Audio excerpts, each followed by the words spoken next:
Hello everyone, welcome to foundation classes by Amit. अगर आप Chandigarh PRT exam की प्रिपरेशन कर रहे हैं तो ये क्लासेस आपके लिए मोस्ट इम्पोर्टेंट है।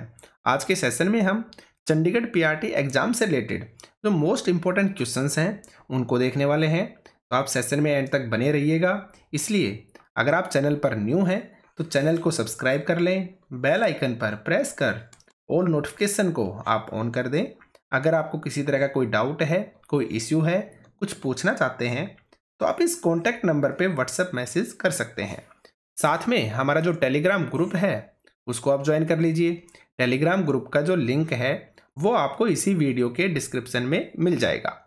हमारी application foundation classes by Amit को अगर आपने डाउनलोड नहीं किया है तो आप एप्लीकेशन को डाउनलोड कर लीजिए। एप्लीकेशन का जो लिंक है वो भी आपको इसी वीडियो के डिस्क्रिप्शन में मिल जाएगा।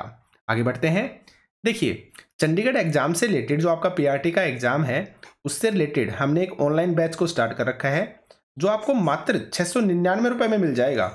इसमें आपको सभी स्टडी मटेरियल प्रिंट फॉर्म में मिलेंगे, यानी कि जिनका आप पीडीएफ हैं, जिनका आप प्रिंट निकलवा सकते हैं और कम से कम समय में बेस्ट तरीके से चीज़ों को रिवाइज कर सकते हैं। और इससे बेस्ट मटेरियल आपको कहीं पर भी नहीं मिलेगा, इस बात को आप याद रखिएगा।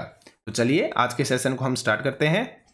देखिए, आपका फर्स्ट क्वेश्चन है, रैट होल का संबंध किस राज्य से है? रैट होल आपका खनन से रिलेटेड है। आपको सबसे पहले तो ये याद रखना है कि रैट होल का संबंध किससे है? आपके खनन से है। और अब आपको याद रखना है रैट होल खनन का संबंध किस राज्य से है। देखिए, आपको हर चीज याद रखनी पड़ेगी। जैसे जैसे मैं आपको बता रहा हूं ना, अगर आप वैसे ही चीजों को करते हैं ना, 100% एग्जाम में एज इट इज क्वेश्चंस आपको देखने को मिलेंगे। मैं कुछ भी स्किप नहीं करता हूं। जो हमने कोर्स में थ्योरी क्लासेस प्रोवाइड करवाई हैं, एक सिंगल क्वेश्चन आपका बाहर नहीं जाएगा, इस बात को आप याद रखिएगा। तो देखिए, ऑप्शन है आपके छत्तीसगढ़ से, मिजोरम से, मेघालय से और झारखंड से। तो इसका जो करेक्ट आंसर होगा, आंसर नंबर सी, मेघालय से रिलेटेड है। अब हम देखेंगे इसकी थ्योरी को। तो चलिए बात करते हैं। रैट होल खनन, तो भारत में अधिकांश खनिज राष्ट्रीयकृत है। राष्ट्रीयकृत का मतलब होता है नेशनलाइज्ड, यानी कि सरकार के अधिकार में है। अगर आप उनका खनन करते हैं ना तो आपको सरकार की अनुमति लेनी पड़ेगी, उसको बोला जाता है राष्ट्रीयकृत, नेशनलाइज्ड, याद रखिएगा आप, ठीक है। किंतु उत्तर पूर्वी भारत के अधिकांश जनजातीय क्षेत्रों में खनिजों का स्वामित्व व्यक्तिगत व समुदायों को भी प्राप्त है, यानी कि कुछ लोग हैं, कुछ प्राइवेट पर्सन्स हैं, उनको भी ये अधिकार प्राप्त है कि वो खनन कर सकते हैं। या कुछ समुदाय हैं, उनको भी ये अधिकार प्राप्त है कि वो खनन कर सकते हैं। कहाँ पे? सिर्फ और सिर्फ जो आपके उत्तर पूर्व के राज्य है ना, वहाँ पे, ठीक है। आगे देखते हैं। मेघालय में कोयला, लौह अयस्क, चूना पत्थर व डोलोमाइट के विशाल निक्षेप पाए जाते हैं। देखिए, कोयला, लौह अयस्क, चूना पत्थर, डोलोमाइट को आप 100% याद रखेंगे कि डोलोमाइट आपका कहां पर पाया जाता है? मेघालय के अंदर पाया जाता है। बाकी को भी आप याद रखिए, लेकिन डोलोमाइट को तो बिल्कुल भी नहीं भूलना है कि डोलोमाइट के जो निक्षेप है कहां पे मिलते हैं? आपके मेघालय के अंदर। आगे बढ़ते हैं। जोवाई व चेरापूंजी में कोयले का खनन परिवार के सदस्य द्वारा एक लंबी संकीर्ण सुरंग के रूप में किया जाता है, जिसे बोला जाता है रैट होल खनन। आप समझ गए होंगे। तो आपको क्या याद रखना है? रैट होल का संबंध किससे है? खनन से है, इतना याद रखिए। रैट होल का संबंध किस राज्य से है?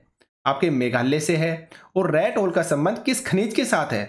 तो आपको याद रखना है कोयले के साथ है। देखिए, 3 क्वेश्चन बन गए। वहां पे सिर्फ आपको ये देखा रैट होल क्या है, एक खनन की प्रक्रिया है, किस राज्य से है? मेघालय से है। किस खनिज से संबंध है? कोयले से। और इसको रैट होल खनन क्यों बोलते हैं? क्योंकि जोवाई व चेरापूंजी कहां पे पड़ते हैं? आपके मेघालय में।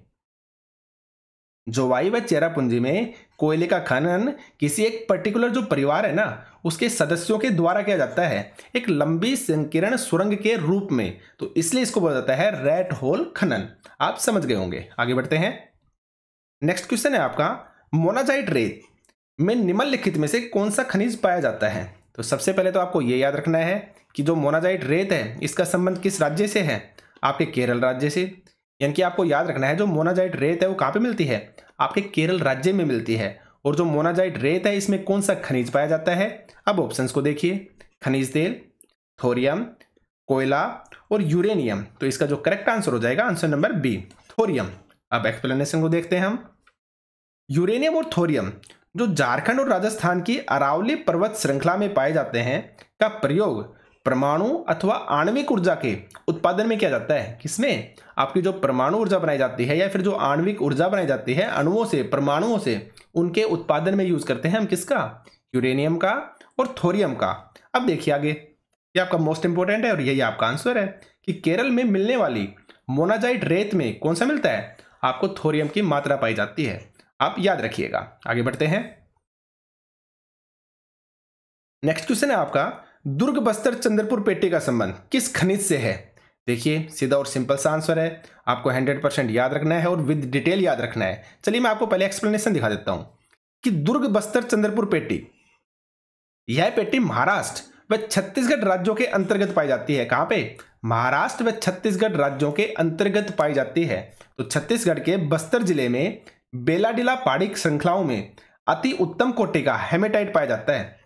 क्या मिलता है? हेमेटाइट। और हेमेटाइट क्या है? आपके लोहे का एक प्रकार है। इसका लोहे का एक प्रकार है जिसमें इस गुणवत्ता के लोह के 14 जमाव मिलते हैं। कितने? 14 जमाव मिलते हैं। इसमें इस्पात बनाने में आवश्यक सर्वश्रेष्ठ भौतिक गुण विद्यमान है। इन खदानों का लौह अयस्क विशाखापट्टनम से जापान तथा दक्षिण कोरिया को निर्यात किया जाता है। किसका? हेमेटाइट लौह अयस्क का। कहां से? विशाखापट्टनम जो आपकी बंदरगाह है वहां से निर्यात किया जाता है। किसको? जापान को और दक्षिणी कोरिया को। अब क्वेश्चन पे लौटते हैं कि दुर्ग बस्तर चंद्रपुर पेटी का संबंध किस खनिज से है? आपके हेमेटाइट से। मिल गया होगा आपका आंसर। तो आपको क्या क्या चीजें याद रखनी है?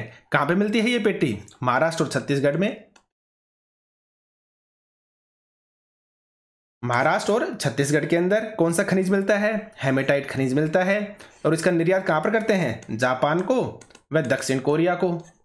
और किस पतन से करते हैं? तो अब आप पढ़ चुके हैं विशाखापट्टनम पतन से, यानी कि जो आपके विशाखापट्टनम बंदरगाह है वहां से निर्यात करते हैं। किस किस को? जापान को और दक्षिण कोरिया को। याद रखिएगा आप। आगे बढ़ते हैं। झारखंड में स्थित कोडरमा किस खनिज का अग्रणी उत्पादक है? देखिए आप, झारखंड में स्थित कोडरमा किस खनिज का अग्रणी उत्पादक है? बॉक्साइट का, लौह अयस्क का, तांबे का या फिर अभ्रक का? तो इसका जो करेक्ट आंसर हो जाएगा आंसर नंबर डी, अभ्रक। ठीक है, अब एक्सप्लेनेशन को देखते हैं हम। अभ्रक के निक्षेप छोटा नागपुर पठार के उत्तरी पठारी किनारों पर पाए जाते हैं। याद रखिएगा। बिहार झारखंड की कोडरमा, गया, हजारीबाग पेटी अग्रणी उत्पादक है। किसकी? आपकी अभ्रक की। और राजस्थान के मुख्य अभ्रक उत्पादक क्षेत्र अजमेर के आसपास भी पाए जाते हैं। और आंध्र प्रदेश की नेल्लोर अभ्रक पेटी भी देश की महत्वपूर्ण उत्पादक पेटी है। तो हमसे पूछा गया था झारखंड का जो कोडरमा है ना उसके बारे में, तो किसके लिए प्रसिद्ध हो गया?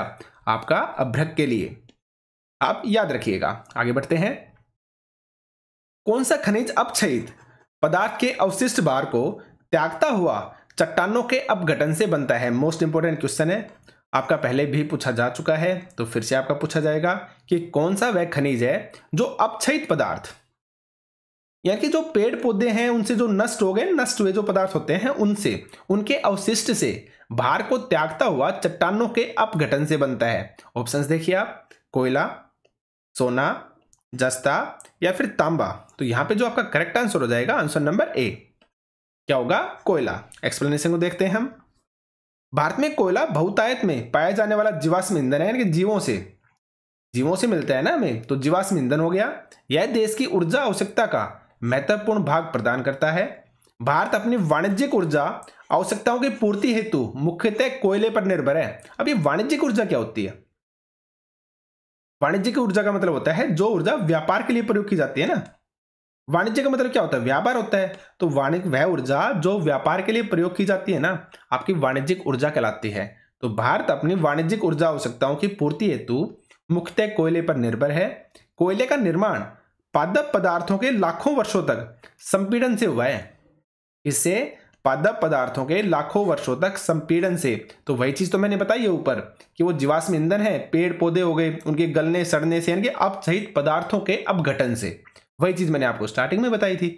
इसलिए संपीड़न की मात्रा, गहराई और दबने के समय के आधार पर कोयला अनेक रूपों में पाया जाता है। जैसे आपका हेमेटाइट हो गया, मैग्नेटाइट हो गया, पिट कोयला हो गया, तो काफी हो गए ना आपके। तो वो चीज आपसे यहाँ पे डिस्कस की गई है। आगे बढ़ते हैं। नेक्स्ट क्वेश्चन है आपका, किस चट्टान के स्तरों में खनिजों का निक्षेपण और संचयन होता है। देखिए मोस्ट इंपोर्टेंट है, जो आपके सबसे ज्यादा इंपॉर्टेंट है ना, मैं आपको बताता रहता हूं कि आप एक सिंगल क्वेश्चन को भी मत छोड़िएगा, और जब आप एग्जाम देंगे ना तो ये क्वेश्चंस आपको एज इट इज देखने को मिलेंगे। तो आप कोर्स को परचेज करके थ्योरी की पीडीएफ निकाल के जितना ज़्यादा हो सके ना चीज़ों को रिवाइज कीजिए। जब आप एग्जाम देकर निकलेंगे तो आपको खुद इन नोट्स की, इन पीडीएफ की जो वैल्यू है वो समझ में आ जाएगी। ठीक है, तो देखिए चट्टान के सतरों में खनिजों का निक्षेपण और संचयन होता है। ऑप्शंस देखिए आप, तलछटी चट्टान, कायांतरित चट्टान, आगन्य चट्टान या सभी। तो जो तलछटी चट्टान है ना, ये आप खनिज तेल मिलते हैं यहाँ पे, जो खनिज तेल है ना, खनिज तेल मेनली मिलते हैं आपके तलछटी चट्टानों में। लेकिन इसका जो आंसर होगा ना वो होगा आपका आंसर नंबर बी। जो आपकी कायांतरित चट्टानें हैं उनमें खनिजों का निक्षेपण और संचयन होता है, याद रखिएगा। एक्सप्लेनेशन को देखते हैं हम। आगन्य तथा कायांतरित चट्टानों में खनिज दरारों, जोड़ों, भ्रंशों व विद्रों में मिलते हैं। इसमें दरारों में मिलेंगे आपको, जो जोड़ होते हैं, जो परत होती है, जो स्तर होते हैं उनके अंदर मिलेंगे, जो भ्रंश यानी जो गड्ढे हैं उनमें मिलेंगे, जो विदर हैं उनके अंदर मिलेंगे आपको। छोटे जमाव सिराओं के रूप में और वृत्त जमाव परत के रूप में पाए जाते हैं। यानी कि अगर छोटे जमाव है ना, छोटे रूप में है वहां पे, तो आपको सिराओं में मिल जाएंगे, और अगर ज्यादा रूप में जमा है ना तो आपको परतों के रूप में मिलेंगे। क्या? आपके खनिज। इनका निर्माण भी अधिकतर उस समय होता है जब ये तरल अथवा गैसीय अवस्था में दरारों के सहारे भूपृष्ठ की ओर धकेले जाते हैं, और ऊपर आते ही ये ठंडे होकर क्या हो जाते हैं? जम जाते हैं। आपको याद रखना है। आगे बढ़ते हैं। नेक्स्ट क्वेश्चन है आपका, कौन सी लौह धातु नहीं है?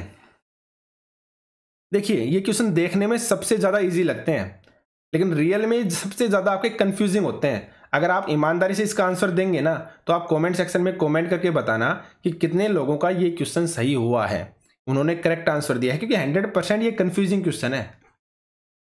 और थ्योरी क्लासेस में इनको मैंने बहुत ही अच्छे से डिस्कस किया है, एकदम डिटेल में डिस्कस किया है। ठीक है, अगर आपने थ्योरी क्लासेस को देखना है तो कोर्स को परचेज करके आराम से आप थ्योरी क्लासेस को देख सकते हैं विद पीडीएफ, याद रखिएगा।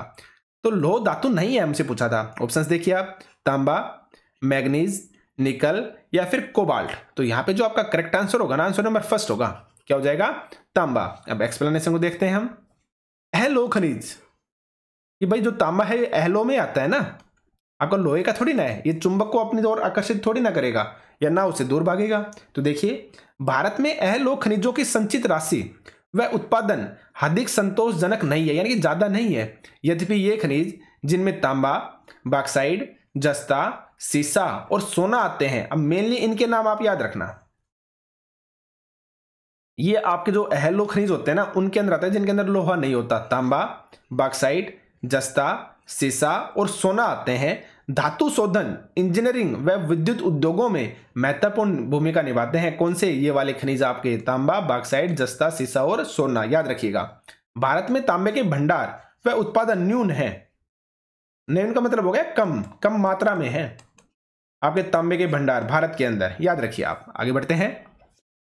ऊर्जा का परंपरागत स्रोत नहीं है। अब देखिए ये वाले क्वेश्चंस भी आपके बहुत ज्यादा कंफ्यूजिंग होते हैं, ठीक है ना, बहुत ज्यादा कंफ्यूजिंग होते हैं। इजी लगते हैं लेकिन इजी है नहीं, क्योंकि ये कंफ्यूजिंग, जितना क्वेश्चन इजी होता है ना उतना ही ज्यादा वो कंफ्यूजिंग भी होता है, क्योंकि जहां पे फैक्ट नहीं होते ना वहां पे हमें कंसेप्ट को समझना पड़ता है कि एक्चुअल में वो क्या कहना चाह रहा है और क्या हमें समझा रहा है। ठीक है, तो ऊर्जा का परंपरागत स्रोत। अब देखिए परंपरागत, परंपरागत का मतलब होता है जो पुराने समय से चलता आ रहा हो, उसी को हम परंपरागत बोलते हैं ना। तो यहां से पूछा है हमसे परंपरागत स्रोत नहीं है कोयला, बायोगैस, पेट्रोलियम और प्राकृतिक गैस। अब इसका जो करेक्ट आंसर हो जाएगा ना, आंसर नंबर बी होगा। क्योंकि जो बायोगैस है ना वो आपकी नया है, वो अभी चर्चा में आया है। कोयला बहुत पुराने समय से है, पहले कोयले का खनन होता था, कोयले की चोरी होती थी, कोयले का क्या होता था? व्यापार होता था, पुराने समय से है।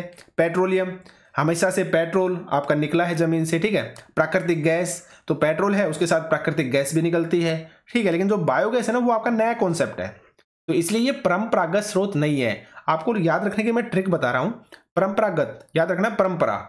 अब परंपराएं क्या होती हैं? हमारी बहुत पुराने समय से चलती आ रही हैं। तो इसी तरीके से आप ये याद रखना, वो खनिज जो पुराने समय से चलते आ रहे हैं ना और जो आज भी हैं, आज भी चल रहे हैं, वो आएंगे आपके परंपरागत स्रोत के अंदर। तो जैसे कोयला हो गया, पेट्रोलियम हो गया और आपके प्राकृतिक गैस हो गया।